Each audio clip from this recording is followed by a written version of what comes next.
നമസ്കാരം. ഇവർക്ക് daily news analysis നോക്കാൻ ഇന്ത്യൻ ന്യൂസ് ആർട്ടിക്കിൾസ് ആണ്. ന്യൂസ് നമുക്ക് ഡിസ്കസ് ചെയ്യാനായിട്ട് 4 ഇമ്പോർട്ടന്റ് ആർട്ടിക്കിൾസ് ആണ്. 4 ഇമ്പോർട്ടന്റ് ആർട്ടിക്കിൾസിനകത്ത് ഫസ്റ്റ് ആദ്യത്തെ മൂന്നെണ്ണം നമുക്ക് ഫിലിംസിന്റെ പെർസ്പെക്ടീവില് അപ്കമിംഗ് ആയിട്ടുള്ള ഫിലിംസ് എക്സാമിന് നമുക്ക് പ്രാധാന്യം അർഹിക്കുന്ന ആർട്ടിക്കിൾ തന്നെയാണ് ആദ്യത്തെ 3 അതിനുശേഷം നാലാമത്തെ ആർട്ടിക്കിൾ ഇന്നത്തെ ന്യൂസ് പേപ്പറിൽ എഡിറ്റോറിയൽ പേജിൽ വന്നിരിക്കുന്ന ആർട്ടിക്കിൾ കൂടിയാണ്. സോ ഫസ്റ്റ് ആർട്ടിക്കിൾ കുക്ക് ഐലൻഡ്സുമായിട്ട് ബന്ധപ്പെട്ടാണ്. ഇവിടെ ഈ ഒരു ടോപ്പിക് നമ്മൾ പഠിക്കുന്ന ജോഗ്രഫിയാണ്. എസ്പെഷ്യലി പറയുകയാണെങ്കിൽ വേൾഡ് ജോഗ്രഫിയുടെ പെർസ്പെക്ടീവിൽ പഠിക്കുന്ന കാരണം തന്നെ general studies paper 1 point of view ആയിരിക്കും നമ്മൾ ആ ടോപ്പിക് പഠിക്കുന്നത്. അവിടെ നമ്മൾ മെയിൻലി പഠിക്കാനായിട്ട് പോകുന്ന ആ ഒരു കുക്ക് ഐലൻഡ്സിന്റെ ഒരു ലൊക്കേഷൻ ആണ് പ്രധാനമായിട്ടും നമുക്ക് ഫിലിംസിന് കൂടുതലായിട്ടും ആവശ്യമായിട്ട് മാറിയേക്കാം. നമ്മുടെ സൗത്ത് പസഫിക് ഓഷ്യനിൽ പെടുന്ന ഒരു ഐലൻഡ് ആണ് ഈ കുക്ക് ഐലൻഡ്സ് എന്നുള്ള കാര്യം ഓർത്തിരിക്കുക. ഞാൻ ഡയഗ്രാം അത് ആ ഒരു ന്യൂസ് ഡിസ്കസ് ചെയ്യുന്ന സമയത്ത് കുറച്ച് ഡീറ്റെയിൽ ആയിട്ട് കാണിച്ചു തരാം. രണ്ടാമത്തെ ആർട്ടിക്കിൾ ഇന്ത്യൻ ഓഷ്യൻ അസോസിയേഷനുമായിട്ട് ബന്ധപ്പെട്ടാണ്. ഇവിടെ നമുക്ക് കൺഫ്യൂസിംഗ് ആക്കാൻ പറ്റുമെന്ന് പറഞ്ഞാൽ ഇന്ത്യൻ ഓഷ്യൻ റിം അസോസിയേഷൻ എന്ന് പറഞ്ഞുകൊണ്ട് നിങ്ങൾ കേട്ടിട്ടുണ്ടോ? അതല്ല, ഇത് വേറെയാണ്. ഈ പറഞ്ഞ പോലെ ഒരു സെപ്പറേറ്റ് ആയിട്ടുള്ള ഒരു അസോസിയേഷൻ ആണ് ഇന്ത്യൻ ഓഷ്യൻ അസോസിയേഷൻ. അതിൽ ഇന്നലെ ഈ പറഞ്ഞ പോലെ അതിന്റെ മീറ്റിംഗ് മസ്കറ്റിൽ വെച്ചിട്ട് നടക്കുകയുണ്ടായി. അതിനകത്ത് ഈ പറഞ്ഞ പോലെ ഇന്ത്യയുടെ external affairs minister doctor Jaishankar അദ്ദേഹം ഈ പറഞ്ഞ പങ്കെടുത്തു. അപ്പോൾ അദ്ദേഹം ഈ പറഞ്ഞ പോലെ ആ ഒരു പാർട്ടിസിപ്പേഷൻ ഒക്കെ ആയിട്ട് ബന്ധപ്പെട്ടാണ് ഈ ഒരു ആർട്ടിക്കിൾ നമുക്ക് വന്നിരിക്കുന്നത്. അവിടെ നമുക്ക് ഇന്ത്യൻ ഓഷ്യൻ അസോസിയേഷൻ എന്താണെന്നുള്ള കാര്യം കൃത്യമായിട്ട് പഠിക്കേണ്ടതുണ്ട്. ഇത് ഇന്റർനാഷണൽ റിലേഷന്റെ പെർസ്പെക്ടീവിലായിരിക്കും നമ്മൾ പഠിക്കുന്നത്. സോ അതുകൊണ്ടാണ് general studies paper 2 point of view ആ ഒരു ടോപ്പിക്കിൽ ഡിസിഷൻ പോകുന്നത്. മൂന്നാമത്തെ ടോപ്പിക്ക് എക്കണോമിക്സ് റിലേറ്റഡ് ഉള്ള ആർട്ടിക്കിൾ ആണ്. Global startup ecosystem report 2024. ഇത് ആക്ച്വലി കഴിഞ്ഞ ദിവസം അല്ല ഇത് പബ്ലിഷ് ചെയ്ത്, കുറച്ച് നാൾക്ക് മുമ്പ് പബ്ലിഷ് ചെയ്ത റിപ്പോർട്ടാണ്. പക്ഷേ ഇവിടെ ഒരു പർട്ടിക്കുലർ സാഹചര്യം മൂലം ഈ ഒരു റിപ്പോർട്ട് നമുക്ക് കൃത്യമായിട്ട് ആ ഒരു ആർട്ടിക്കിൾ സമയത്ത് ഡീറ്റെയിൽ ആയിട്ട് നോക്കാം. കഴിഞ്ഞ ദിവസം ഈ പറഞ്ഞ പോലെ ഡോക്ടർ ശശി തരൂർ അദ്ദേഹം ഈ പറഞ്ഞ പോലെ ഒരു പ്രസ്താവന ഇറക്കുകയും അത് ഈ ഒരു റിപ്പോർട്ടിനെ ആസ്പദമാക്കിയാണ് ഇറക്കിയിട്ടുണ്ടായിരുന്നത്. കേരളത്തിൽ എസ്പെഷ്യലി കേരളത്തിൽ ഈ പറഞ്ഞ പോലെ സ്റ്റാർട്ടപ്പ് എക്കോസിസ്റ്റം ഒക്കെ കുറച്ചുകൂടെ പുരോഗതി കൈവരിക്കുന്നുണ്ട് എന്നുള്ള രീതിയിൽ അദ്ദേഹം പറഞ്ഞിട്ടുണ്ടായിരുന്നു. അപ്പോൾ അതിനകത്ത് ഈ പറഞ്ഞ പോലെ ഗ്ലോബൽ സ്റ്റാർട്ടപ്പ് എക്കോസിസ്റ്റത്തിനെ കുറിച്ച് അദ്ദേഹം ഡിസ്കസ് ചെയ്യേണ്ടായി, അതിനകത്ത് റിപ്പോർട്ടിനെ കുറിച്ച് ഡിസ്കസ് ചെയ്യേണ്ടായി. അതുകൊണ്ടാണ് നമുക്ക് ആ ഒരു ആർട്ടിക്കിൾ ഇന്ന് പത്രത്തിനകത്ത് വാർത്ത വന്നിരിക്കുന്നത്. ഇനി നാലാമത്തെ ആർട്ടിക്കിൾ ആണ് ഇപ്പൊ ഹിന്ദു ന്യൂസ് പേപ്പറിലെ എഡിറ്റോറിയൽ പേജിലെ ആർട്ടിക്കിൾ ആണ്. Challenges in our panchayat raj system അല്ലെങ്കിൽ പഞ്ചായത്ത് രാജ് ഇൻസ്റ്റിറ്റ്യൂഷൻസ് എന്നുള്ള ആർട്ടിക്കിളിലെ ഹെഡിങ് ആയിട്ട് മാറിയിരിക്കുന്നത്. ഈ ഒരു ടോപ്പിക്ക് പൊളിറ്റിയുടെ പെർസ്പെക്ടീവിൽ general studies paper 2 point of view ആയിരിക്കും നമ്മളിവിടെ പഠിക്കാനായിട്ട് പോകുന്നത്. പിന്നെ എല്ലാ ദിവസവും നമ്മൾ ചെയ്യുന്ന പോലെ തന്നെ ടോപ്പിക്സിന് ഡിസ്കഷന് ശേഷം ഒരു മോഡൽ MC കൂടെ സോൾവ് ചെയ്തായിരിക്കും നമ്മൾ സെഷൻ വൈൻഡ് അപ്പ് ചെയ്യുന്നത്. അപ്പോൾ നമുക്ക് ടൈം കളയാണ്ട് സെഷൻ സ്റ്റാർട്ട് ചെയ്യാം. സോ ഫസ്റ്റ് ആർട്ടിക്കിൾ ആണ് Cook Islands signs agreement for closer relations with China എന്നുള്ളതാണ് ആർട്ടിക്കിളിനകത്ത് വന്നിരിക്കുന്നത്. അപ്പൊ ഇവിടെ ശരിക്കും പറഞ്ഞു കഴിഞ്ഞാൽ ഈ ഒരു കുക്ക് ഐലൻഡ്സിന്റെ ഒരു പിക്ചർ നിങ്ങൾക്ക് ഇവിടെ കാണാൻ സാധിക്കുന്നുണ്ട്. ഇതിനകത്ത് കുറച്ചുകൂടെ ഒരു വൈഡർ ആസ്പെക്റ്റിൽ നിങ്ങൾക്ക് ഒരു ഐഡിയ കിട്ടാനായിട്ട് ഈ ഒരു പിക്ചർ ഉപയോഗിക്കാം. ഇവിടെ നമ്മൾ നോക്കുമ്പോഴേക്കും നമ്മുടെ സതേൺ പസഫിക് ഓഷ്യനിലെ സതേൺ പോർട്ടിലേക്ക് വരുന്നതാണ് ഈ കുക്ക് ഐലൻഡ്സ് ഉള്ളത്. ഇവിടെ കാണാം കുക്ക് ഐലൻഡ്സിന് തൊട്ട് താഴെ കിടക്കുന്ന അല്ലെങ്കിൽ തൊട്ട് സമീപത്തായിട്ട് കിടക്കുന്ന പ്രധാനപ്പെട്ട രാജ്യങ്ങൾ എന്ന് പറഞ്ഞു കഴിഞ്ഞാൽ ഒന്ന് നമ്മുടെ ഓസ്ട്രേലിയയും അതുപോലെ തന്നെ ന്യൂസിലൻഡുമാണ്. ചരിത്രപരമായിട്ട് നോക്കുവാണെങ്കിൽ ഈ രണ്ട് രാജ്യങ്ങൾക്കായിരുന്നു ഈ കുക്ക് ഐലൻഡ്സിലെ കുറച്ചുകൂടെ പ്രാധാന്യം ഉണ്ടായിരുന്നത്, കുറച്ചുകൂടെ ഇൻഫ്ലുവൻസ് ഉണ്ടായിരുന്ന രാജ്യങ്ങളാണ്. പക്ഷെ നിലവിൽ ഇപ്പോൾ കുക്ക് ഐലൻഡ്സ് ആരുമായിട്ട് സഹകരിക്കാനായിട്ട് എഗ്രിമെന്റ് ഒപ്പിട്ടിരിക്കുകയാണ്? ചൈനയുമായിട്ട് ഒപ്പിട്ടിരിക്കുകയാണ്. കാരണം ഇവിടെ നമ്മൾ നോക്കുവാണെങ്കിൽ ഈ ഒരു പസഫിക് ഓഷനിൽ ഇത്തരത്തിലുള്ള ചെറിയ ചെറിയ ഒരുപാട് ദ്വീപുകൾ നമുക്ക് ഇവിടെ കാണാൻ സാധിക്കും. തുവാലു, അതുപോലെ തന്നെ കിരിബാറ്റി, ഫിജി, തോങ്ക, വനുവാതു, അങ്ങനെയൊക്കെ പറഞ്ഞ മൈക്രോനീഷ്യ, മാർഷൽ ഐലൻഡ്സ്, ഇങ്ങനെ ഒരുപാടധികം ദ്വീപ് സമൂഹങ്ങളുണ്ട്. ഇവിടങ്ങളിൽ ഒരു ഗ്ലോബൽ റേസ് നടക്കുന്നുണ്ട്. ഈ രാജ്യങ്ങളൊക്കെ ആയിട്ട് സൗഹൃദം പങ്കിടാനായിട്ട് അല്ലെങ്കിൽ അവരുടെ മേൽ ഇൻഫ്ലുവൻസ് പങ്കിടാനായിട്ട് ഈ പറഞ്ഞ പോലെ ഒരുപാട് രാജ്യങ്ങൾ ശ്രമിക്കുന്നുണ്ട്. ഉദാഹരണം പറയുവാണെങ്കിൽ US ഉണ്ട്. US ഇൻഫ്ലുവൻസ് ഉള്ള ഒരുപാട് രാജ്യങ്ങൾ, ഒരുപാട് ദ്വീപ് സമൂഹങ്ങൾ ഇവിടെ ഉണ്ട്. ഓസ്ട്രേലിയക്കും ന്യൂസിലാൻഡിനും ഉള്ള ദ്വീപ് സമൂഹങ്ങളുണ്ട്. ഇപ്പോൾ നിലവിൽ ഈ പറഞ്ഞ പോലെ ഇന്ത്യക്കും ഉണ്ട്. ഉദാഹരണം ഫിജി അതുപോലെ തന്നെ പാപ്പുവ ന്യൂഗിനിയ, ഇങ്ങനെയൊക്കെയുള്ള ഒരുപാട് ഐലൻഡ്സുകളിൽ ഈ പറഞ്ഞ പോലെ ഇന്ത്യയും അത്യാവശ്യം ഈ പറഞ്ഞ പോലെ ഇൻഫ്ലുവൻസ് ചെലുത്താറുണ്ട്. ബിക്കോസ് ഈ പ്രദേശങ്ങളിലൊക്കെ തന്നെ അല്ലെങ്കിൽ ഈ ഐലൻഡുകളിലൊക്കെ തന്നെ ഒരുപാടധികം ഇന്ത്യൻ ഡയസ്പോറയെ നമുക്ക് കാണാനായിട്ട് സാധിക്കും, ഇന്ത്യൻ പോപ്പുലേഷൻ നമുക്ക് കാണാനായിട്ട് സാധിക്കും. അങ്ങനെ ഈ പറഞ്ഞ പോലെ ഒരുപാട് രാജ്യങ്ങൾ കാരണം ഇത് വളരെ സ്ട്രാറ്റജിക്കലി ഇമ്പോർട്ടന്റ് ആയിട്ടുള്ള ലൊക്കേഷനാണ്. പസഫിക് ഓഷ്യനിൽ തന്നെ വളരെ സ്ട്രാറ്റജിക് ആയിട്ടുള്ള ഇമ്പോർട്ടന്റ് ലൊക്കേഷൻസ് ആണിത്.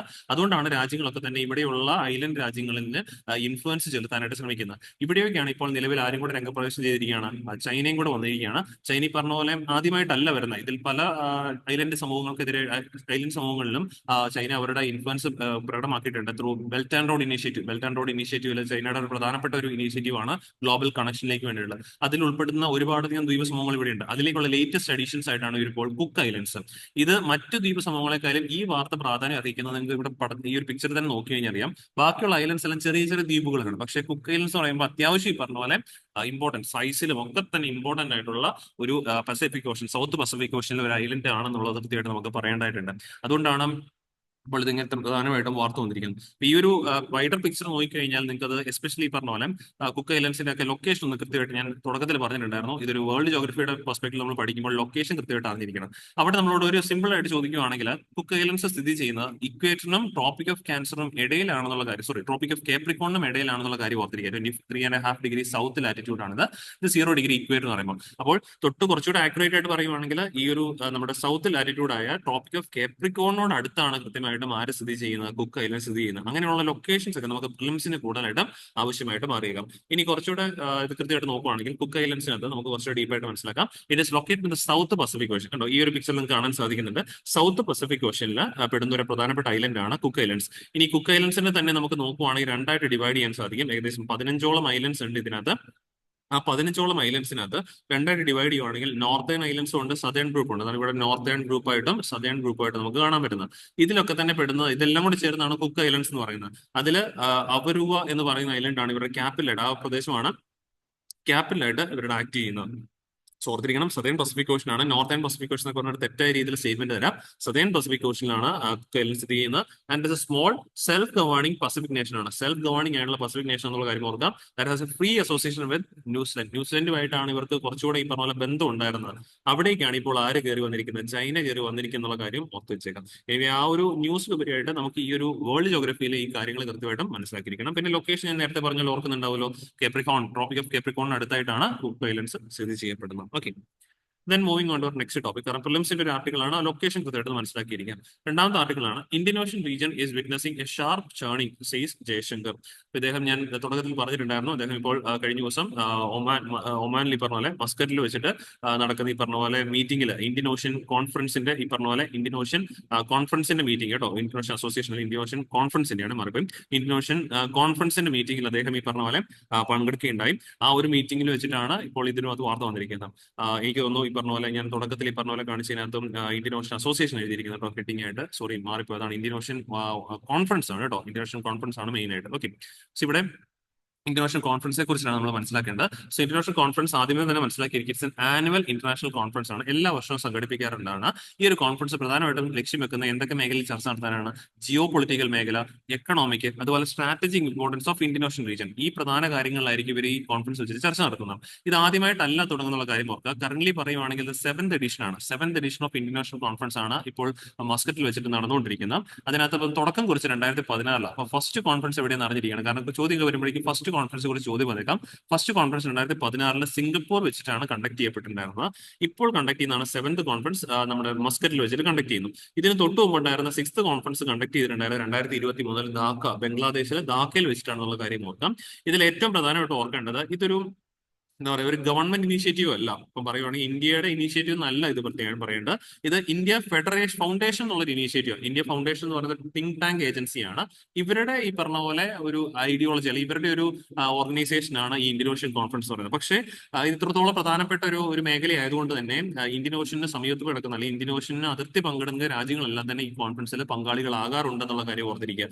So India federation in partnership with other organisation the region ആണ് ഈ ഒരു പരിപാടി പങ്കെടുക്കുന്നത്. ഇതിനകത്ത് ഒരുപാട് പേര്, എസ്പെഷ്യലി പറഞ്ഞ ഗവൺമെന്റ് ഓർഗനൈസേഷൻസ്, അതുകൊണ്ടാണ് ഇന്ത്യയിൽ നിന്നും ഡോക്ടർ ശശാങ്കർ, നമ്മുടെ പ്രധാനപ്പെട്ട വ്യക്തിയായ വിദേശകാര്യമന്ത്രി, ആ ഒരു പരിപാടിയിൽ പങ്കെടുക്കാനായിട്ട് പോയത്. അതുപോലെ തന്നെ ഒരുപാട് policy makers, scholars, business leaders, civil society representatives, ഇവരെല്ലാവരും വന്ന് പങ്കെടുക്കുന്ന ഒരു വേദിയാണ് ഇന്ത്യൻ ഓഷ്യൻ കോൺഫറൻസ് ഉള്ള കാര്യം നോക്കാം. ഇവിടെ വേണേൽ തെറ്റിദ്ധരിപ്പിച്ച് നമ്മളോട് ഒരു സ്റ്റേറ്റ്മെന്റ് ആയിട്ട് ചോദിക്കാം, ഇന്ത്യൻ ഓഷ്യൻ കോൺഫറൻസിനെ കുറിച്ചിട്ട് പരിശോധിക്കുക എന്ന് പറഞ്ഞിട്ട് സ്റ്റേറ്റ്മെന്റ് ആയിട്ട്.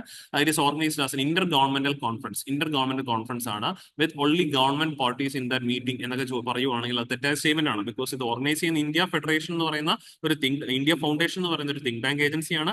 അതിൽ ഗവൺമെന്റ് ഏജൻസീസ് ഉണ്ടാവും, അതുപോലെ തന്നെ scholars, business leaders, civil society representatives, ഇവരെല്ലാവരും അടങ്ങുന്ന ഒരു കോൺഫറൻസ് ആണ് ഇന്ത്യൻ ഓഷ്യൻ കോൺഫറൻസ് എന്നുള്ള കാര്യം മറക്കാതെ ഓർത്തിരിക്കുക. ഇത്രയാണ് ഈ ഒരു പോയിന്റ് നമുക്ക് എക്സാം റിലേറ്റഡ് ആയിട്ട് പഠിക്കണം. ഞാൻ നേരത്തെ പറഞ്ഞു, ഈ ഒരു ടോപ്പിക്കും പ്രിലിംസിന്റെ പെർസ്പെക്ടീവിൽ പഠിക്കേണ്ട ഒരു ടോപ്പിക് തന്നെയാണ്. ദെൻ മൂന്നാമത്തെ ആർട്ടിക്കിൾ ആണ് bouquets brickbats for Tharoor over his startup comment എന്നുള്ളതാണ് ആർട്ടിക്കിളിലെ ഹെഡ്ലൈൻ ആയിട്ട് മാറിയിരിക്കുന്നത്. ഇവിടെ ഈ ഒരു ആർട്ടിക്കിൾ ഞാൻ ഇൻട്രൊഡക്ഷൻ ഒന്ന് പറഞ്ഞിട്ടുണ്ടായിരുന്നു. കഴിഞ്ഞ ദിവസമാണ് ഈ പറഞ്ഞ പോലെ ഇദ്ദേഹം നമ്മുടെ എസ്പെഷ്യലി കേരളത്തിലെ ഈ പറഞ്ഞ പോലെ കമ്പ്യൂട്ടർ മേഖല, മീൻസ് എസ്പെഷ്യലി സ്റ്റാർട്ടപ്പ് മേഖലയിലേക്കുള്ള ഒരു വളർച്ചയെ കുറിച്ചൊക്കെ തന്നെ അദ്ദേഹം പരാമർശിക്കുകയുണ്ടായിട്ടുണ്ടായിരുന്നു.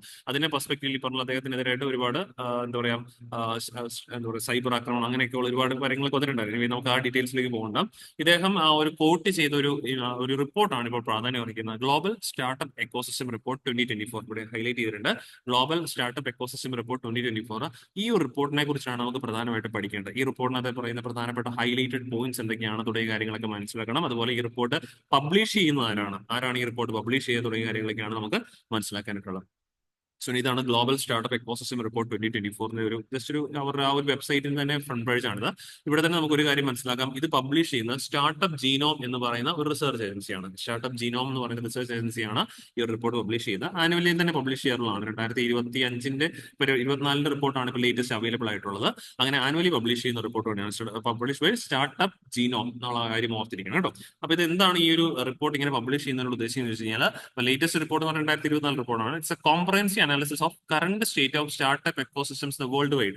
ലോകമെമ്പാടുമുള്ള സ്റ്റാർട്ടപ്പ് എക്കോസിസ്റ്റത്തിന്റെ അവസ്ഥ, കറന്റ് സ്റ്റേറ്റ് എങ്ങനെയാണ് എന്ന് നമ്മളോട് കോംപ്രഹെൻസീവ്ലി പറഞ്ഞു നൽകുന്ന ഒരു റിപ്പോർട്ടാണ് ഗ്ലോബൽ സ്റ്റാർട്ടപ്പ് എക്കോസിസ്റ്റം റിപ്പോർട്ട് എന്ന് പറയുന്നത്. ഇതിപ്പോ നിലവിൽ പറയുകയാണെങ്കിൽ 12th ഇയർ ആണ് ഇവർ പബ്ലിഷ് ചെയ്യാൻ തുടങ്ങിയിട്ടുള്ള 12ാമത്തെ റിപ്പോർട്ടാണ് എന്നുള്ള കാര്യം നോക്കാം.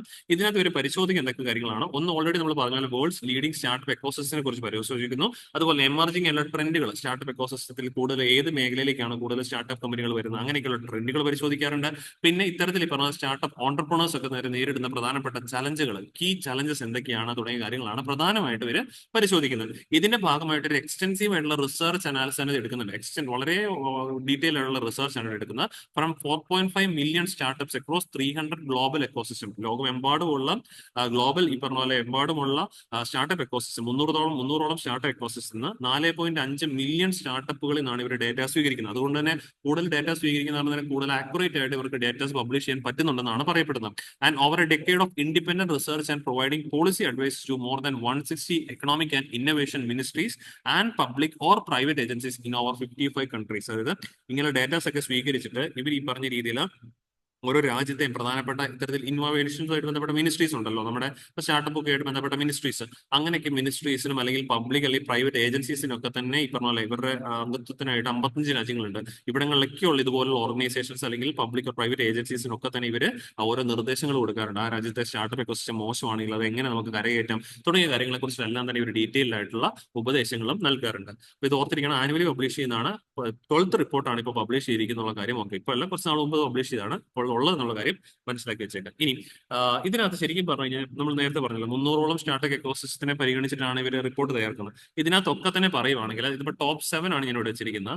ടോപ്പ് 20 ലിസ്റ്റ് എടുത്തു കഴിഞ്ഞാൽ ഇവരുടെ സൈറ്റിൽ കയറിയ ടോപ്പ് 20 നമുക്ക് കാണാൻ സാധിക്കും. ആ 20 ലിസ്റ്റും ഈ സ്ലൈഡിനകത്ത് ഇൻക്ലൂഡ് ചെയ്യാൻ പറ്റത്തില്ല, അതുകൊണ്ടാണ് ഞാൻ ടോപ്പ് 7 എടുത്തിരിക്കുന്നത്. എന്തായാലും ഈ ടോപ്പ് 20 ലിസ്റ്റിനകത്ത് സത്യം പറഞ്ഞു കഴിഞ്ഞാൽ ഇന്ത്യയിൽ ഒരു പ്രധാനപ്പെട്ട നഗരം ഇല്ല. അതാണ് ഇതിനകത്ത് ഒരു പോയിന്റ് നമ്മൾ അറിഞ്ഞിരിക്കണം. മെയിൻസ് പ്രിലിംസിനാണെങ്കിൽ അറിഞ്ഞിരിക്കണം. ടോപ്പ് 20 ലിസ്റ്റിനകത്ത് നമ്മുടെ ഇന്ത്യയിൽ ഒരു പ്രധാനപ്പെട്ട നഗരം ഇല്ല എന്നുള്ള കാര്യം അറിഞ്ഞിരുന്നേക്കാം. പക്ഷേ ഈ റിപ്പോർട്ടിനകത്ത് ഇവർ ഹൈലൈറ്റഡ് ആയിട്ട് എടുത്തു പറഞ്ഞിട്ടുണ്ട്, ഇന്ത്യയുടെ സ്റ്റാർട്ടപ്പ് മേഖലകൾ വളരുന്നുണ്ട്. Compare to previous years Indian startup ecosystem is becoming more and more എന്താ പറയുക എഫിഷ്യന്റ് ആണെന്നുള്ള കാര്യം ഇവർ കൃത്യമായിട്ട് എടുത്ത് പറയുന്നുണ്ട്. അതുപോലെ തന്നെ നമ്മുടെ ഒരു ഇന്ത്യൻ നഗരം ഇതിനകത്ത് കിടക്കുന്നത് 32ാമത്തെ സ്പോട്ടിലാണ്. 32ാമത്തെ സ്പോട്ടിലാണ് ഏകദേശം പറയുവാണെങ്കിൽ നമ്മുടെ മുംബൈ ഈ പറഞ്ഞ പോലെ ഇതിനകത്ത് ഇടം പിടിച്ചിരിക്കുന്നത്. പിന്നെ 34ാമതായിട്ട് ബാംഗ്ലൂരു, അങ്ങനെ ഇന്ത്യൻ സിറ്റീസ് ഉണ്ട്. ബട്ട് ടോപ്പ് 20ക്കകത്ത് ഒരു ഇന്ത്യൻ നഗരം ഇല്ല എന്നുള്ള കാര്യം കൃത്യമായിട്ട് മനസ്സിലാക്കിയേക്കാം. ടോപ്പ് 1 എന്ന് പറയുന്ന സിലിക്കൺ വാലിയാണ്. ടോപ്പ് 2 എന്ന് പറയുന്ന 2 സെന്റേഴ്സ് തമ്മിൽ കണക്റ്റഡ് ആണ്. ന്യൂയോർക്ക് സിറ്റിയും അതുപോലെ ലണ്ടനുമാണ് ടോപ്പ് 2 കിട്ടിയിരിക്കുന്നത്. അപ്പൊ ടോപ്പ് 3 എങ്കിലും 3 ആയിട്ടുള്ള സ്ഥലങ്ങളെ കൃത്യമായിട്ട് അറിഞ്ഞിരിക്കുന്നത് നല്ലതാണ് കേട്ടോ. അപ്പൊ first one silicon, second one is New York city, second one ഈ പറഞ്ഞ പോലെ വീണ്ടും ലണ്ടൻ ഉണ്ട്. ഇവർ രണ്ടുപേർക്കുമാണ് ഷെയർഡ് ആയിട്ട് സെക്കൻഡ് കിട്ടിയിരിക്കുന്നത്. പിന്നെ ഈ പറഞ്ഞ പോലെ ഫോർത്ത് ആണ് ടെൽ അവീവ് എന്നുള്ള കാര്യം ഓർത്തിരിക്കാം. ഇനിവേ സിംഗപ്പൂർ പോലുള്ള ടോപ്പ് 7-നകത്താണ് സിംഗപ്പൂർ ഉള്ളത്. 7th റാങ്ക് ആണ് സിംഗപ്പൂർ ഉള്ളത്. ടോപ്പ് 20ക്കകത്ത് ഇന്ത്യയിൽ എന്നുള്ള കാര്യം ഓർത്തിരിക്കുക. ഇന്ത്യയുടെ പ്രധാനപ്പെട്ട നഗരം ഫസ്റ്റ് വന്നിരിക്കുന്നത് നമ്മുടെ മുംബൈ ആണ് എന്നുള്ള കാര്യം കൂടി ഓർത്ത് വെച്ചേക്കാം. ഇനി ഇതിനകത്ത് പ്രധാനപ്പെട്ട ഈ ലിസ്റ്റിനകത്ത് ശരിക്കും പറഞ്ഞാൽ top 3 ecosystems have maintain their same position from 2020 to 2022. അപ്പം 4 വർഷത്തോളമായിട്ട് 2020 2024 വരെയും ഈ പറഞ്ഞ രീതിയിലുള്ള ടോപ്പ് 2 സ്പോട്ടുകളും അവർ തന്നെയാണ്. Silicon valley, New York city, London, ഇവർ തന്നെയാണ്. മാറ്റമില്ല എന്നുള്ള കാര്യം ഓർത്തിരിക്കാം. ടെല്ലവീവിന്റെ കാര്യത്തിൽ ചെറിയൊരു അപ്ഡേഷൻ വന്നിട്ടുണ്ട്. Moved up 1 rank and is now tied with Los Angeles at number 4. പണ്ടത് ടോപ്പ് 5-ലായിരുന്നു ടെല്ലവീവ്, ഇപ്പം 4 ലോസ് ഏഞ്ചൽസുമായിട്ട് ടൈഡ് അപ്പ് ആയിട്ട് നിൽക്കുന്നുണ്ട് എന്നുള്ള കാര്യം ഓർത്ത്. അപ്പോൾ അവർ ഇമ്പ്രൂവ്മെന്റ് കൃത്യമായിട്ട് കാഴ്ചവെച്ചിട്ടുണ്ട്. അങ്ങനെ ഈ പറഞ്ഞ പോലെ സിയോൾ എന്ന് പറഞ്ഞ നഗരം ഈ പറഞ്ഞ പോലെ ടോപ്പ് 3-ലേക്ക് മീൻസ് 3 സ്പോട്ട് ഇംപ്രൂവ് ചെയ്ത് ഇപ്പോൾ ടോപ്പ് 9-ൽ വന്നിരിക്കുന്നുണ്ട് എന്നുള്ള കാര്യം ഓർത്തിരിക്കുക. പണ്ടത് ടോപ്പ് 10-ൽ ഉണ്ടായിരുന്നില്ലാത്തതാണ്. Top 2 Chinese ecosystem have dropped in overall rankings. Beijing by 1 place and Shanghai by 2, now standing at number 8 and 11. അപ്പോൾ ടോപ്പ് 10-ൽ ചൈനയിൽ ഒരു നഗരമുണ്ട്. Beijing top 8-നകത്തുണ്ട്. പക്ഷേ കഴിഞ്ഞ വർഷത്തെ അപേക്ഷിച്ച് അവർക്ക് സ്ഥാനം നഷ്ടപ്പെട്ടിട്ടുണ്ടായിരുന്നു. ബട്ട് സ്റ്റിൽ ചൈനയിൽ ഒരു നഗരം ടോപ്പ് 10-നകത്ത് ഉണ്ടെന്നുള്ള കാര്യം ഓർക്കുക. നമ്മൾ ടോപ്പ് 20-ക്കകത്തും ഇല്ല. നമ്മുടെ അടുത്ത് വരുന്ന 32th റാങ്കിൽ മാത്രമാണ് ഇന്ത്യയിലെ ഒരു നഗരം മുംബൈ പറഞ്ഞ പോലെ വരുന്നത്. എനിവേ ഇതൊരു പ്രൈവറ്റ് ഏജൻസി റിപ്പോർട്ട് ചെയ്യുന്ന റിപ്പോർട്ടാണ്. ലൈക്ക് ആരാണ് ഇത് പബ്ലിഷ് ചെയ്യുന്നത് ചോദിച്ചാൽ ഞാൻ നേരത്തെ പറഞ്ഞു സ്റ്റാർട്ടപ്പ് ജീനോം എന്ന റിസർച്ച് ഏജൻസിയാണ് ഇത് പബ്ലിഷ് ചെയ്യുന്നത്. ഓർത്തിരിക്കണം, അല്ലാതെ UNEP ഇങ്ങനെയൊക്കെ പറഞ്ഞുകൊണ്ട് സ്റ്റേറ്റ്മെന്റ് അത് തെറ്റായിട്ടൊക്കെ കാണിക്കാം, അതെല്ലാം തെറ്റാണ്. ഇത് പബ്ലിഷ് ചെയ്യുന്ന സ്റ്റാർട്ടപ്പ് ജീനോം ആണ് കേട്ടോ. അപ്പൊ അതിനകത്ത് ടോപ്പ് 20 നിലവിൽ പറയുകയാണെങ്കിൽ ഈ റിപ്പോർട്ടിനകത്ത് ഇന്ത്യയിൽ ഒരു നഗരം ഇല്ല എന്നുള്ള കാര്യം കൂടി കൃത്യമായിട്ട് എക്സാമിനറായിട്ട് ഒന്ന് അറിഞ്ഞു വെച്ചേക്കാം. Okay, then moving on to last article, നമ്മുടെ എഡിറ്റോറിയൽ പേജിലെ ആർട്ടിക്കിൾ ആണ്.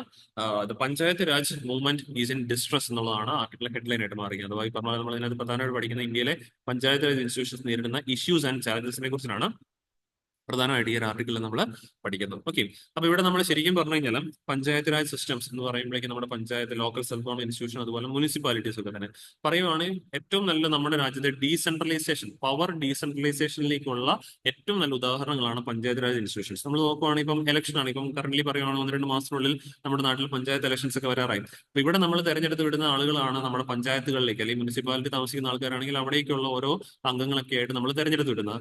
നമ്മളാണെങ്കിൽ പെട്ടെന്ന് ഒരു ആവശ്യം വന്നു കഴിഞ്ഞാൽ, ഇപ്പം എന്തെങ്കിലും ഒരു സർട്ടിഫിക്കറ്റ് കാര്യങ്ങളായിക്കോട്ടെ, അല്ലെങ്കിൽ എന്തെങ്കിലും ഒരു അപേക്ഷയുടെ കാര്യങ്ങളായിക്കോട്ടെ, ഒരു സ്കീമിനകത്ത് ഉൾപ്പെടുത്തുന്നതിന്റെ കാര്യങ്ങൾ, ഇങ്ങനെയൊക്കെ എന്തെങ്കിലും കാര്യങ്ങളാണെങ്കിൽ വിവരങ്ങൾ ചോദിച്ച് നമ്മൾ ആദ്യം സമീപിക്കുക നമ്മുടെ ഈ ലോക്കൽ റെപ്രസെന്റേറ്റീവ്സിനെ ആയിരിക്കും.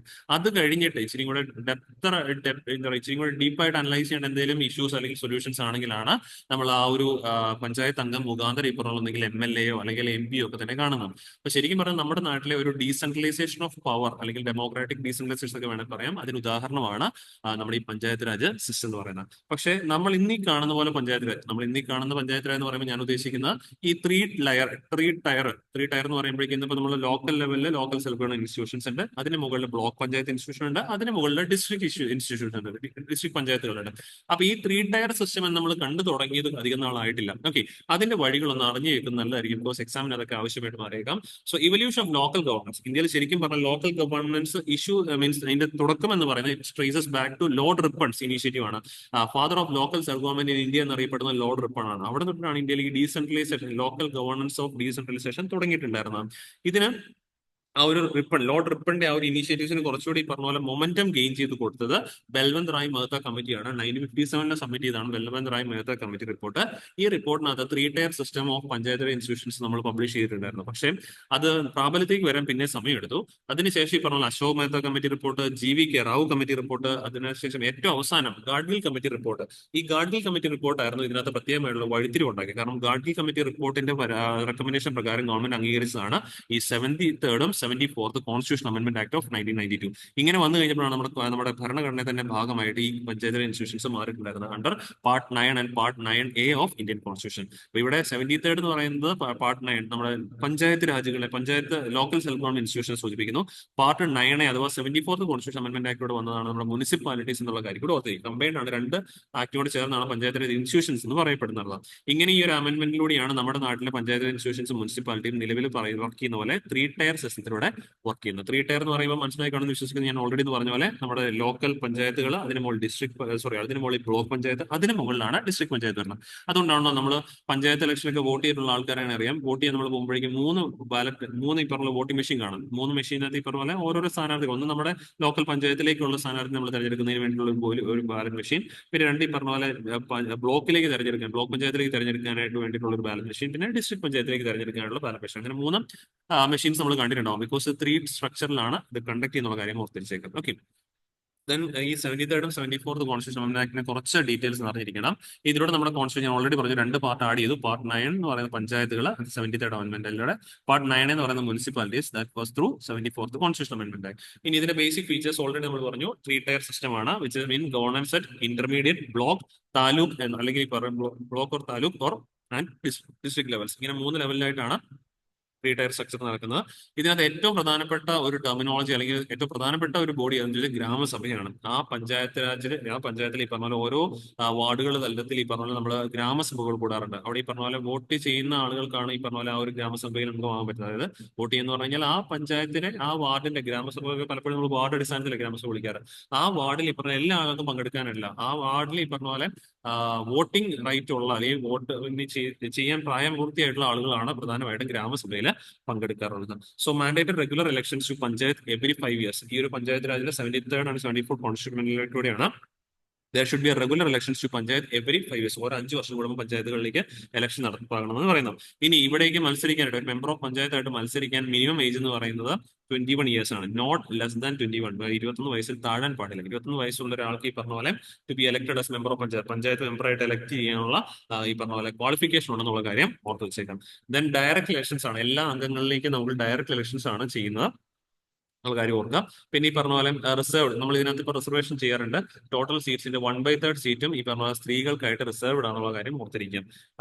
അതേപോലെ തന്നെ ഈ പറഞ്ഞ പോലെ 1/3 റിസർവ്ഡ് ഫോർ വുമൺ ആണ്. സോ ഇനി ഈ പറഞ്ഞ പോലെ ഈ 73rd ആൻഡ് 74th പറഞ്ഞൊരു കാര്യമാണ് എസ്റ്റാബ്ലിഷ് സ്റ്റേറ്റ് ഇലക്ഷൻ കമ്മീഷൻ. ഇവിടത്തേക്കുള്ള ഐ മീൻ നമുക്ക് രണ്ട് തരത്തിൽ ഇലക്ഷൻ കമ്മീഷൻ ഉണ്ടല്ലോ. സെൻട്രൽ ഇലക്ഷൻ കമ്മീഷൻ ഉണ്ട്, സ്റ്റേറ്റ് ഇലക്ഷൻ കമ്മീഷൻ ഉണ്ട്.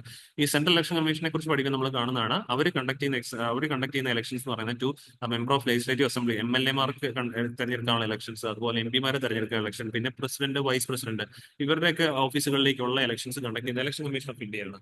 പക്ഷേ പഞ്ചായത്തുകളിലേക്കുള്ള ഇലക്ഷൻസ് കണ്ടക്ട് ചെയ്യുന്ന ആരുടെ ഉത്തരവാദിത്തം ചോദിച്ചു കഴിഞ്ഞാൽ സ്റ്റേറ്റ് ഇലക്ഷൻ കമ്മീഷന്റെ ഉത്തരവാദിത്തമാണ്. പിന്നെ ഇതിനകത്ത് ഫംഗ്ഷൻസ് ആയിട്ട് തന്നിരിക്കുന്ന ഒരു കണ്ടുണ്ട്. ഈ അമെന്റ്മെന്റിലൂടെ ശരിക്കും പറഞ്ഞാൽ നമ്മൾ 11th ഷെഡ്യൂൾ, പഞ്ചായത്തുകളുടെ ഭരണത്തിനായിട്ട് 11th ഷെഡ്യൂളും മുനിസിപ്പാലിറ്റീസിന്റെ ഭരണത്തിനായിട്ട് 12th ഷെഡ്യൂൾ, 12ാമത്തെ ഷെഡ്യൂൾ നമ്മൾ ആഡ് ചെയ്തിട്ടുണ്ട്. ഇതിലേക്ക് നമ്മൾ ആഡ് ചെയ്തതിനകത്ത് ഏറ്റവും പ്രധാനമായിട്ട് ചെയ്തത് സർട്ടൻ പ്ലാൻസ് ആണ്. എങ്ങനെ ഇപ്പം ഉദാഹരണം 11ാമത്തെ ഷെഡ്യൂൾ പഞ്ചായത്ത് ഇൻസ്റ്റിറ്റ്യൂഷൻസ് എങ്ങനെ നമുക്ക് ഈ പറഞ്ഞ രീതിയിൽ ഇവിടുത്തെ പവർ ഡീസെൻട്രലൈസേഷൻ ഒക്കെ തന്നെ കൃത്യമായിട്ടും പഞ്ചായത്തുകളെ നടപ്പാക്കി ലക്ഷ്യം കാണാൻ പറ്റും എന്നുള്ളതിനെ കുറിച്ചിട്ടൊക്കെ തന്നെ 11th ഷെഡ്യൂളിനകത്താണ് രേഖപ്പെടുത്തിയിരിക്കുന്നത്. സിമിലർലി 12th ഷെഡ്യൂളിനകത്ത് നമ്മൾ മുനിസിപ്പാലിറ്റീസിനെ കുറിച്ച് രേഖപ്പെടുത്തിയിട്ടുണ്ട്.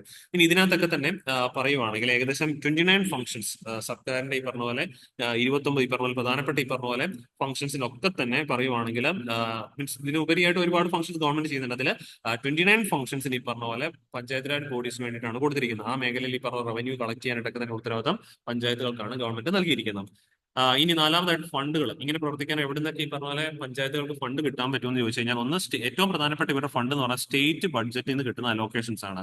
സ്റ്റേറ്റ് ബഡ്ജറ്റിന്റെ അലോക്കേഷൻ ആണ് ഇവരുടെ പ്രധാനപ്പെട്ട ഫണ്ട് എന്ന് പറയുന്നത്. അതുപോലെ തന്നെ ഇവർക്ക് ഒരുപാട് ടാക്സുകൾ, കുറച്ച് ടാക്സുകൾ കളക്ട് ചെയ്യാൻ പറ്റും. ഉദാഹരണം പറയാം, എന്റർടൈൻമെന്റ് ടാക്സ് പറയുന്നത് നമ്മളിപ്പം സിനിമയൊക്കെ കാണാൻ പോകുമ്പോഴേക്കും ടിക്കറ്റിൽ ഈ പറഞ്ഞ പോലെ എന്റർടൈൻമെന്റ് ടാക്സ് ഉണ്ട്. ആ ടാക്സ് പലപ്പോഴും ചെല്ലുന്നത് നമ്മുടെ ലോക്കൽ സെൽഫ് ഗവൺമെന്റ് ഇൻസ്റ്റിറ്റ്യൂഷൻസിലേക്കാണ്. പിന്നെ പ്രൊഫഷണൽ ടാക്സ് ഉണ്ട്, വർക്ക് ചെയ്യുന്നതിനൊക്കെ ഭാഗമായിട്ട് നമ്മൾ കൊടുക്കുന്ന പ്രൊഫഷണൽ ടാക്സ്, അതെല്ലാം വന്ന് ചേരുന്നത് ലോക്കൽ സെൽഫ് ഗവൺമെന്റ് ഇൻസ്റ്റിറ്റ്യൂഷൻസിലേക്കാണ്.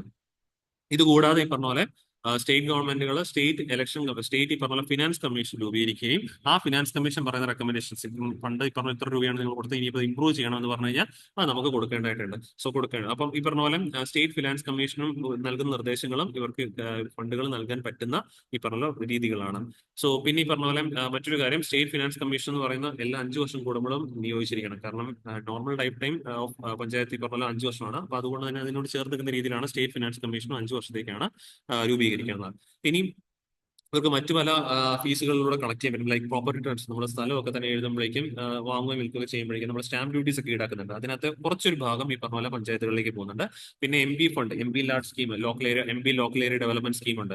അതിൽ നിന്നൊക്കെ തന്നെ കിട്ടുന്ന പൈസകൾ, പിന്നെ ഈ പറഞ്ഞ പോലെ എന്തെങ്കിലും പ്രോപ്പർട്ടീസ് സെയിൽ ചെയ്യുമ്പോൾ അതിൽ നിന്ന് കിട്ടുന്ന ടാക്സുകൾ, ഇതൊക്കെയാണ് പ്രധാനമായിട്ടും സ്റ്റേറ്റിന്റെ ഫണ്ട്. ഏറ്റവും പ്രധാനപ്പെട്ട ഫണ്ട് എന്ന് ചോദിച്ചു കഴിഞ്ഞാൽ സ്റ്റേറ്റ് ഗവൺമെന്റിന്റെ കയ്യിൽ നിന്ന് കിട്ടുന്ന ബഡ്ജറ്ററി അലോക്കേഷൻ ആണ് ഇപ്പോൾ ഏറ്റവും പ്രധാനപ്പെട്ട ഫണ്ട്. പക്ഷെ നിങ്ങളിപ്പം ബഡ്ജറ്റ് ഒക്കെ റീസെന്റ് കണ്ടക്ട് ചെയ്തല്ലോ, ഈ ആക്ച്വലി ഇത്തരത്തിൽ സംസ്ഥാന ഗവൺമെന്റ്, കേന്ദ്ര ഗവൺമെന്റ് ഒക്കെ ആയിക്കോട്ടെ, ഇത്തരത്തിൽ ഈ പറഞ്ഞ പോലെ പഞ്ചായത്ത് ഇൻസ്റ്റിറ്റ്യൂഷൻസിന് കൊടുക്കുന്ന ഫണ്ടിനകത്ത് എന്ത് വരുത്തിക്കൊണ്ടിരിക്കുകയാണ്, ഷോർട്ടേജസ് വരുത്തിക്കൊണ്ടിരിക്കുക. അതെല്ലാം കട്ട് ഷോർട്ട് ആക്കിക്കൊണ്ടിരിക്കുക, പതുക്കെ കുറച്ചുകൊണ്ടിരിക്കുക എന്നുള്ള കാര്യം ഓർത്ത് വെച്ചേക്കാം. ഇനി ഏറ്റവും പ്രധാനമായിട്ടും നമ്മൾ ഇതിനകത്ത് പഞ്ചായത്ത് ഇൻസ്റ്റിറ്റ്യൂഷൻസ് നേരിടുന്ന സിഗ്നിഫിക്കൻസ്, ഇവരുടെ ഏറ്റവും പ്രധാനപ്പെട്ട ഇവരെന്തിനാണ് സത്യം പറഞ്ഞു കഴിഞ്ഞാൽ എന്തിനാണ് നമുക്ക് പഞ്ചായത്ത് ഇൻസ്റ്റിറ്റ്യൂഷൻ ചോദിച്ചു കഴിഞ്ഞാൽ ഏറ്റവും പ്രധാനമായിട്ടും ജനങ്ങളിലേക്ക് പൊളിറ്റിക്കൽ ബെനിഫിറ്റ്സ് കൊടുക്കാൻ. അതിൽ ഏറ്റവും പ്രധാനമാണ് നമ്മളിപ്പോൾ ഡെമോക്രാറ്റിക് രാജ്യമാണല്ലോ, ആ ഡെമോക്രാറ്റിക് രാജ്യത്ത് ഓരോ വ്യക്തികളും ഈ പറഞ്ഞ അവർക്കുള്ള അവകാശങ്ങളെ കുറിച്ച് അറിഞ്ഞിരിക്കണം. ഇതെല്ലാം കൃത്യമായിട്ടും ജനങ്ങൾക്ക് പറഞ്ഞു നൽകാൻ ആരെ കൊണ്ട് സാധിക്കും? പഞ്ചായത്ത് രാജ് ഇൻസ്റ്റിറ്റ്യൂഷൻസിന് നടപ്പാക്കാൻ സാധിക്കും. ബിക്കോസ് അതിന്റെ ഭാഗമായിട്ടാണ് ഇവര് ഗ്രാമസഭകളൊക്കെ തന്നെ കൃത്യമായിട്ട് അവിടെ നടപ്പാക്കുന്നത്. സോ പൊളിറ്റിക്കൽ ബെനിഫിറ്റുകളെ കുറിച്ചിട്ട് ജനങ്ങൾ അവബോധരാകാനും പിന്നെ ഗവർണൻസ് ബെനിഫിറ്റുകൾ, അതായത് ഗവൺമെന്റിന്റെ പദ്ധതികളെ കുറിച്ച് താഴെ തട്ടിലുള്ള ആളുകൾക്ക് നമുക്ക് വിവരം കൊടുക്കാൻ സാധിക്കും. മറ്റല്ലെങ്കിൽ ഈ പറഞ്ഞ പോലെ എല്ലാ ആളുകളിലേക്കും എത്തണം നിർബന്ധമില്ല. ഇവിടെ ലോക്കൽ ഗവൺമെന്റ് ഇൻസ്റ്റിറ്റ്യൂഷൻസിന്റെ ഭാഗമായിട്ട് അവരുടെ കീഴിലുള്ള ഓരോരോ വാർഡുകൾ തലത്തിലും ഗവൺമെന്റിന്റെ ഓരോരോ സ്കീമുകളെ കുറിച്ചിട്ടും ബെനിഫിറ്റുകളെ കുറിച്ചിട്ടും അവർക്ക് ജനങ്ങൾക്ക് പറഞ്ഞു നൽകാനായിട്ട് സാധിക്കും. അങ്ങനെ വരുമ്പോഴേക്കും ഗവൺമെന്റ് സ്കീമുകൾ അല്ലെങ്കിൽ ഗവൺമെന്റ് പ്രോഗ്രാംസ് കൂടുതൽ എഫിഷ്യന്റ് ആകാനുള്ള ചാൻസസ് ഉണ്ട്. അതിന് ട്രാൻസ്പെറൻസി എൻഷുർ ചെയ്യും. ബിക്കോസ് സോഷ്യൽ ഓഡിറ്റ് എന്നുള്ള കമ്പോണന്റ് ഉണ്ട് ഗ്രാമസഭയിൽ. അപ്പൊ ആ സോഷ്യൽ ഓഡിറ്റ് ഒക്കെ നടത്തുമ്പോൾ നമുക്ക് കണക്കുകൾ പരിശോധിക്കാം. അതുകൊണ്ട് ഈ പറഞ്ഞ പോലെ നമുക്ക് ട്രാൻസ്പെറൻസി എൻഷുർ ചെയ്യാനായിട്ട് പറ്റും എന്നുള്ള കാര്യം ഓർത്തിരിക്കാം. ഇനി സോഷ്യൽ ബെനിഫിറ്റ്സിനെ കുറിച്ച് പറയുവാണെങ്കിൽ breaking hierarchies based on caste and gender to reservations for SCs, STs and woman. ഇവിടെ പറയുവാണെങ്കിലും ഈ SC, ST വിഭാഗങ്ങൾക്ക് അല്ലെങ്കിൽ സ്ത്രീകൾക്കൊക്കെ കൃത്യമായിട്ടും പറയുവാണെങ്കിൽ റിസർവേഷൻസ് നമ്മൾ അനുവദിച്ചിട്ടുണ്ട്. അതെന്തിനാന്ന് ചോദിച്ചു കഴിഞ്ഞാൽ പണ്ട് ഈ പറഞ്ഞ പോലെ രീതിയിൽ എന്താ പറയാ അടിച്ചമർത്തപ്പെട്ട് കിടക്കുന്ന ഒരു വിഭാഗപ്പെടുന്ന ആളുകളായിരുന്നു. അവരെ ഈ പറഞ്ഞ പോലെ സമൂഹത്തിന്റെ ഉന്നത ലെവലിലേക്ക് നമുക്ക് കയറ്റിക്കൊണ്ട് വരണം. അതിന് വേണ്ടിയിട്ട് ഗവൺമെന്റ് കൊടുക്കുന്ന മീൻസ് സ്കീമുകളാണ് ഇത്തരത്തിലുള്ള കാര്യം, റിസർവേഷൻസ് എന്നുള്ള കാര്യം ഓർത്തിരിക്കുന്നേക്കാം. ഒരു ഈ പറഞ്ഞ പോലെ അഫർമേറ്റീവ് ആക്ഷൻ ആണ് ഇത്തരത്തിൽ റിസർവേഷൻസും കാര്യങ്ങളും. പിന്നെ അവരുടെ സ്ത്രീകളുടെ ആണെങ്കിൽ ഈ പറഞ്ഞ പൊളിറ്റിക്കൽ റൈറ്റ്സ് ഈ പറഞ്ഞ കുറച്ചുകൂടെ ഒന്ന് സ്ട്രെങ്തൻ ചെയ്യിക്കാനായിട്ടും ഈ നിലപാടുകൾ സഹായിക്കുന്നതാണ്. ഓക്കെ. പിന്നെ ഇതിനകത്ത് ഏറ്റവും പ്രധാനപ്പെട്ട ചലഞ്ചുകൾ, ഇഷ്യൂസ് ആൻഡ് ചലഞ്ചസ് പറയുവാണെങ്കിൽ ഒന്ന് ഫംഗ്ഷൻ തന്നെയാണ്. ബിക്കോസ് ഏറ്റവും പ്രധാനമായിട്ട് നമ്മുടെ തന്നെ നാട്ടിൽ ഈ പറഞ്ഞ ലോക്കൽ സെൽഫ് ഗവൺമെന്റ് ഇൻസ്റ്റിറ്റ്യൂഷൻ നേരിടുന്ന പ്രശ്നമാണ് ഫണ്ട് കിട്ടുന്നില്ല. ആവശ്യത്തിന് ഫണ്ട് ഗവൺമെന്റ് കിട്ടുന്നില്ല. കാരണം ഇവരുടെ കയ്യിലുള്ള ഒരുപാടധികം ഫംഗ്ഷൻസിനെ മറ്റ് ഗവൺമെന്റ്സ്, സെൻട്രലും അതുപോലെ സ്റ്റേറ്റ് ഗവൺമെന്റ്സ് ഹൈജാക്ക് ചെയ്യുന്നു. അതായത് ഇപ്പൊ നിലവിൽ പറയുവാണെങ്കിൽ ഒരു എന്ന് പറയുന്ന ഒരു പർട്ടിക്കുലർ ടാക്സ്, ആ ടാക്സ് ഇപ്പൊ നിലവിൽ ഈ പറഞ്ഞ പോലെ ഈടാക്കിക്കൊണ്ടിരിക്കുന്ന ലോക്കൽ സെൽഫ് ഗവൺമെന്റ് ആണ്. നാളെ ചിലപ്പോൾ അടുത്ത ബഡ്ജറ്റ് വരുമ്പോൾ എന്ന് പറയുന്ന ടാക്സ് ആരുടെ പരിധിയിലേക്ക് കയറും? സ്റ്റേറ്റിന്റെ അല്ലെങ്കിൽ ഈ പറഞ്ഞ പോലെ സെൻട്രലിന്റെ പരിധിയിലേക്ക് പോകും. അങ്ങനെ വരുമ്പോഴേക്കും നമുക്ക് ഡബിൾ ടാക്സ് ചെയ്യാൻ പറ്റത്തില്ല. അതുകൊണ്ട് ഓൾറെഡി സെൻട്രൽ അല്ലെങ്കിൽ സ്റ്റേറ്റ് ഗവൺമെന്റ് ഈടാക്കിയ ഒരു ടാക്സ് പിന്നെ ലോക്കൽ ഗവൺമെന്റ് പറ്റത്തില്ല. അങ്ങനെ വന്നു കഴിയുമ്പോൾ ലോക്കൽ ഗവൺമെന്റ് ഇൻസ്റ്റിറ്റ്യൂഷൻസിന്റെ വരുമാനം കുറയാനായിട്ട് ചാൻസസ് ഉണ്ട്. പിന്നെ ഗ്രാമസഭ മീറ്റിംഗ്സ് ഒക്കെ കണ്ടക്ട് ചെയ്യുമ്പോൾ ആളുകളൊന്നും പലരും പോകാറില്ല. ഇപ്പൊ നമ്മൾ തന്നെ നോക്കുവാണെങ്കിൽ മിക്കപ്പോഴും ആളുകൾ പോകാറില്ല. അങ്ങനെ വന്നു കഴിയുമ്പോൾ ഗവൺമെന്റ് ഈ പറഞ്ഞ പോലെ ട്രാൻസ്ഫർ നടപ്പാക്കാൻ പറ്റും. കാരണം ഇല്ല, നമ്മുടെ നേരത്തെ ഞാൻ പറഞ്ഞ പോയിന്റ്സ് ആണ്. ഗ്രാമസഭകളിലൊക്കെ തന്നെ ഈ പറഞ്ഞ രീതിയിൽ ലോക്കൽ മീൻസ് സോറി ഗ്രാമസഭകളിലൊക്കെ തന്നെ നമ്മൾ ഓരോരോ കണക്കുകളും കാര്യങ്ങളൊക്കെ അവതരിപ്പിക്കും. അതെല്ലാം നമുക്ക് വെരിഫൈ ചെയ്യാനും വേണമെങ്കിൽ സാധിക്കും. അപ്പൊ അങ്ങനെയൊക്കെ ചെയ്യുമ്പോഴേക്കും ഇതിനകത്ത് ട്രാൻസ്പെറൻസി കൃത്യമായിട്ട് എൻഷുർ ചെയ്യും. പക്ഷേ ഇതിപ്പം ഒരു ചലഞ്ചാണ്. പലപ്പോഴും ആളുകൾ ഗ്രാമസഭ മീറ്റിംഗ് വരുമ്പോഴേക്കും വരാറില്ല. അങ്ങനെ വരുമ്പോഴേക്കും തോന്നിയ പോലെ പറഞ്ഞ കണക്കുകളും കാര്യങ്ങളും അവതരിപ്പിക്കാനായിട്ടും അത് ഈ പറഞ്ഞ ഗ്രാമസഭ മീറ്റിംഗ്സിന് ഇറഗുലർ ഫംഗ്ഷൻസിന് പോകാനായിട്ടും ഇടയാക്കിയേക്കാം. അത് പഞ്ചായത്ത് ഇൻസ്റ്റിറ്റ്യൂഷൻസിന് ഇൻഎഫിഷ്യൻസി വർദ്ധിപ്പിക്കാം. അതൊരു ചലഞ്ച് തന്നെയാണ്. പിന്നെ ഏറ്റവും പ്രധാനപ്പെട്ട ഒരെണ്ണമാണ് proxy representation issues like sarpanch pati syndrome എന്ന് പറയും, സിസ്റ്റം എന്ന് പറയും. ഉദാഹരണത്തിന് പറയുവാണെങ്കിൽ പലപ്പോഴും നമ്മൾ പറഞ്ഞല്ലോ സ്ത്രീകൾക്കൊക്കെ തന്നെ റിസർവേഷൻ സീറ്റുകൾ റിസർവ് ചെയ്തിട്ടുണ്ട്. ഇവിടെ സ്ത്രീകളെ നിർത്തി പറഞ്ഞാൽ മത്സരിപ്പിക്കും. അതിനുശേഷം ജയിച്ചു കഴിഞ്ഞു കഴിഞ്ഞാൽ അവിടെ യഥാർത്ഥത്തിൽ ഭരണം നടത്തുന്ന ആരായിരിക്കും? അവർ സർപഞ്ച് ആയിരിക്കും.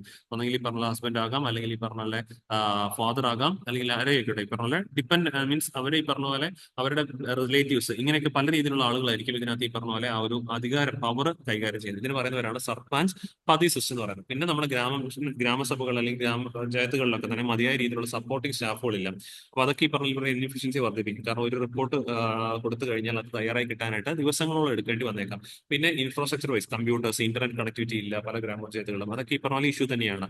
പിന്നെ ഫണ്ടുകളുടെ കാര്യത്തിൽ ഇഷ്യൂ ഉണ്ട്. ഞാൻ ഓൾറെഡി നേരത്തെ പറഞ്ഞ പോലെ തന്നെ ഫണ്ടുകൾ ആവശ്യത്തിന് ഇവർക്ക് കിട്ടാനായിട്ടില്ല. ഇവർ സ്റ്റേറ്റ് ഗവൺമെന്റ്സുകൾ കൊടുക്കുന്നതാണ് ഇവരുടെ പ്രധാനപ്പെട്ട ഫണ്ട് എന്ന് പറയുന്നത്. അതുപോലും പലപ്പോഴും സ്റ്റേറ്റ് ഫിനാൻസ് കമ്മീഷനാണ് തീരുമാനിക്കേണ്ടത്. ഈ സ്റ്റേറ്റ് ഫിനാൻസ് കമ്മീഷനൊക്കെ എല്ലാ 5 വർഷം കൂടുമ്പോഴും രൂപീകരിക്കണം എന്ന് പറയുമെങ്കിൽ പോലും പലപ്പോഴും നമ്മുടെ നാട്ടിൽ സ്റ്റേറ്റ് ഫിനാൻസ് കമ്മീഷൻ ഈ പറഞ്ഞ പോലെ 5 വർഷം കൂടുമ്പോൾ രൂപീകരിക്കാറില്ല. പിന്നെ അവർ രൂപീകരിച്ച നിർദ്ദേശം ഗവൺമെന്റ് കൊടുത്തെന്ന് പറഞ്ഞാലും അതെല്ലാം ഇംപ്ലിമെന്റ് ചെയ്യണം നിർബന്ധമില്ല. ബിക്കോസ് ദേ ആർ ഓൾ ഈ പറഞ്ഞ രീതിയിൽ നമ്മുടെ റെക്കമെൻഡറി നേച്ചറാണ്, ബൈൻഡിങ് നേച്ചർ ഇല്ല. ബൈൻഡിങ് നേച്ചർ ആണെങ്കിൽ കൃത്യമായിട്ട് നടപ്പാക്കിയിരിക്കുന്നത്. റെക്കമെൻഡറി നേച്ചറാണ്, വേണമെങ്കിൽ ഗവൺമെന്റ് അത് നടപ്പാക്കിയാൽ മതി.